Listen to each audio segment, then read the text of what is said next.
apakah NPD bisa disembuhkan? Oke, mungkin kalau di psikologi bahasanya pulih. Oh yes, pulih. Pulih di psikologi bahasanya pulih. Nah, Mhm. untuk pulih sendiri memang balik lagi ya tergantung orangnya. Karena kebanyakan orang yang punya kecenderungan NPD, dia tidak datang secara sendiri gitu, secara kayak secara inisiatif gitu. datang sendiri. Tapi biasanya kalau sudah punya masalah dengan interpersonal gitu, ketika sudah punya masalah kepada interpersonalnya, misalkan pasangan ataupun teman kantornya, justru mereka yang membawa si orang ini gitu, karena mereka merasa I'm fine, Iya, thank you. Gitu. Ini sifat aku, apa yang harus aku ubah this is gitu me, ya. seperti itu. Nah nanti balik lagi tergantung orangnya. Ada yang mungkin denial karena yang tadi saya sebutkan ya, kepribadian itu sudah dibawa sejak kecil. Benar. Jadi ada dari Joko Prasetyo 7469. Beliau bertanya nih, bagaimana cara menghadapi orang yang mempunyai ciri-ciri NPD. Mungkin tadi juga udah dijelasin ya, tapi mungkin bisa dijelaskan lagi kepada mungkin relasinya pertemanan nih. Beda lagi kan, kalau ke pasangan ternyata kita bisa melakukan itu, ke pemimpin kita tadi udah melakukan itu. Tapi mungkin kalau ke teman gitu ya, seperti apa? Apakah juga caranya sama, atau bahkan kalau ke teman kita konfront aja, karena kan mungkin karena kalau temen tuh kayak tidak ada relasi atau relasi kuasa dan segala macam, atau seperti apa nih Kak Feni? Betul, mungkin kalau ke teman, jika emang temennya, kan ada beberapa teman, mungkin nggak tahu ya kalau orang lain, tapi saya pribadi itu kategori teman ada banyak, jadi ada sahabat, ada teman gitu ya. Mungkin kalau bagi saya sendiri, kalau ke sahabat yang cukup dekat gitu ya, itu bisa dikonfront langsung, tapi dengan bahasa-bahasa yang tadi mau pakai data-data juga, jadi jangan langsung bilang kayaknya lo NPD deh, nggak boleh, tidak boleh seperti itu. Tapi bilang kalau kayaknya nih gue nemuin nih ada satu jurnal misal, ataupun gue nemuin nih ada satu podcast yang membahas tentang dengerin deh gitu. Ya coba deh dengerin gitu. Kayaknya kalau misalkan ada yang salah, atau sekarang gue udah merasa terganggu nih dengan kepribadian lo yang seperti ini misalkan gitu ya. Ayo kita ke profesional bareng-bareng misalkan kayak gitu. Tapi kalau misalkan tidak cukup dekat seperti itu kan, khawatirnya kalau nggak gitu dekat, pertama mungkin tersinggung ya kan, kedua malah ngerasa enggak kok, orang gue nggak kenapa-napa gitu biasanya ya, seperti itu. Jadi balik lagi set boundaries gitu, karena gini, mau itu pasangan suami istri, pasangan pacaran gitu ya, ataupun teman, relasi dan lain sebagainya, memang kita harus memahami gitu, kita harus memahami orang yang punya karakteristik tersebut gitu ya. Tapi balik lagi, kita punya tangki untuk mental kita sendiri gitu.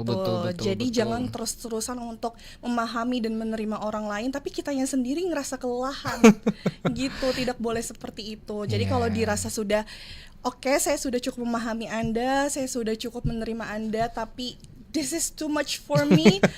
Oke, set boundaries langsung. Enough, betul. Oke.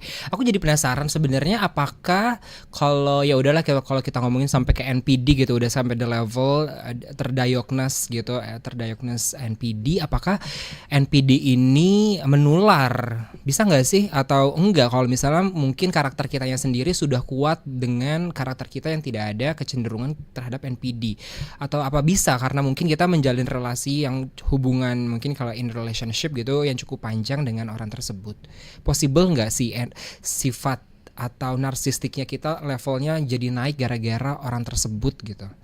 Oke, mungkin kalau menular dari yang tadinya tidak kenapa-napa jadi NPD, enggak ya gitu, karena apapun itu yang disorder, apalagi ini membahas tentang personality atau kepribadian, itu tuh yang sudah ditanamkan lama. Jadi memang sudah ada sejak kecil, bertumbuh lagi sejak masa remaja, kemudian dewasa awal, dewasa akhir bahkan gitu ya. Baru ketahuannya ya pas di dewasa awal seperti itu misalkan. Jadi enggak yang kayak awalnya nggak kenapa-napa tiba-tiba jadi NPD, tidak bisa seperti itu. Oke. Biasanya memang kenapa bisa dia seperti itu gitu ya, seperti punya karakteristik NPD, ya bisa jadi punya luka lama, ada pemicunya, waktu kecil ada pemicunya seperti itu. Oke, tapi apakah NPD bisa disembuhkan? Oke, mungkin kalau di psikologi bahasanya pulih. Oh yes, pulih. Pulih di psikologi bahasanya pulih. Nah, Untuk pulih sendiri memang balik lagi ya tergantung orangnya. Karena kebanyakan orang yang punya kecenderungan NPD, dia tidak datang secara sendiri gitu, secara kayak secara inisiatif gitu. Datang sendiri. Tapi biasanya kalau sudah punya masalah dengan interpersonal gitu, ketika sudah punya masalah kepada interpersonalnya, misalkan pasangan ataupun teman kantornya, justru mereka yang membawa si orang ini gitu, karena mereka merasa I'm fine, thank you. Gitu. Ini sifat aku, apa yang harus aku ubah this is gitu me, ya. Seperti itu. Nah nanti balik lagi tergantung orangnya. Ada yang mungkin denial karena yang tadi saya sebutkan ya, kepribadian itu sudah dibawa sejak kecil. Benar. Dan sudah sampai di usia saya matang 27 gitu. tahun, kayak 27 tahun saya membawa kepribadian ini gitu. Jadi bisa dibilang cukup sulit untuk dibantu kalau misalkan orangnya sendiri tidak aware, orangnya sendiri tidak mau bahkan ya menolak seperti itu. Jadi tergantung orangnya. Oke, tapi kalau misalnya dia oke deh, ya udah aku terima deh, ya udah deh treatment aku deh Kak gitu. Kalau ada kemauan itu possible banget untuk pulih berarti. Nah, bahasa pulih itu juga kalau di psikologi bukan berarti menghilangkan, bukan berarti kayak gini, oh udah nggak jadi NPD gitu, bukan seperti itu. Tapi mungkin intensitas kepribadian atau perilakunya yang berkurang. Misalkan dia terlalu over superior gitu ya, itu bisa dikurangin intensitas superiornya, jadi lebih mungkin agak rendah diri gitu, terus empatinya bisa ditingkatkan seperti itu. Jadi bukan menghilangkan sih.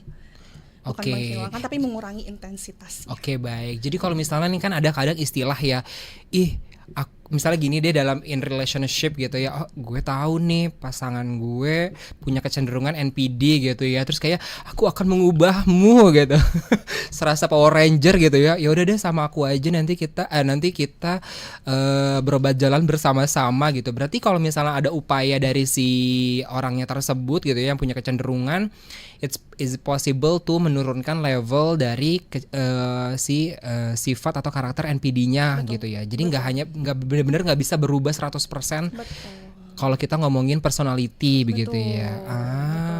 That's why kalau agak melenceng sedikit ya, kalau misalnya kita ngomongin sampai kekerasan dalam rumah tangga segala macam, kadang kan kayak enggak, aku terima dia dan kayaknya aku bisa mengubah dia. Itu kadang-kadang kan orang kalau netizen kita baca komentarnya kayak, Mbak sadar diri Mbak, nggak ada yang bisa diubah gitu. Berarti pernyataan kayak gitu tuh valid juga ya Kak Feni ya? Iya betul, harus diketahui juga ya, maksudnya setiap orang berbeda-beda ya. Walaupun misalkan si A bener nih ya sudah terdiagnosis NPD, terus si B juga sama gitu ya, tapi dia kan punya permasalahan yang berbeda, dia punya pemicu yang berbeda, punya latar belakang kehidupan juga yang beda. Walaupun sama nih misalkan usianya sama, terus lingkungannya, bahkan lingkungan dalam arti rumahnya berdekatan gitu ya, tapi kan dia punya pengalamannya pasti berbeda seperti itu. Ini juga membuktikan kalau nggak salah teori anak kembar juga ya, walaupun dia kembar tapi ternyata yang namanya personality juga bisa beda ya. Betul. Exactly. Menarik. Oke.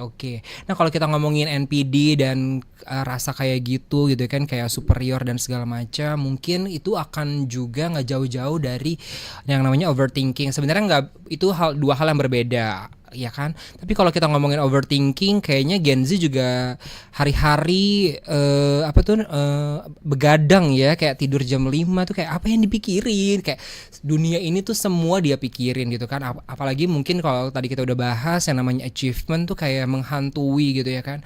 Mungkin beberapa Gen Z juga saat ini masih menjadi pejuang cari kerja, melihat temennya udah sukses banget, terus kayak gue begini-begini aja gitu, dan akhirnya mungkin memicu yang namanya overthinking. Mungkin Kak Feni juga bisa jelasin nih terkait dengan overthinking pada generasi muda saat ini. Apa sih sebenarnya pemicu dan kenapa sih itu bisa semasif ini gitu di sosial media khususnya? Oke, jadi perlu diketahui terlebih dahulu, overthinking itu kan sebenarnya tidak ada diagnosis klinis di buku DSM ya, gitu. Itu overthinking kayak merupakan gejala ya? Bukan iya, juga. Kayak semacam apa ya?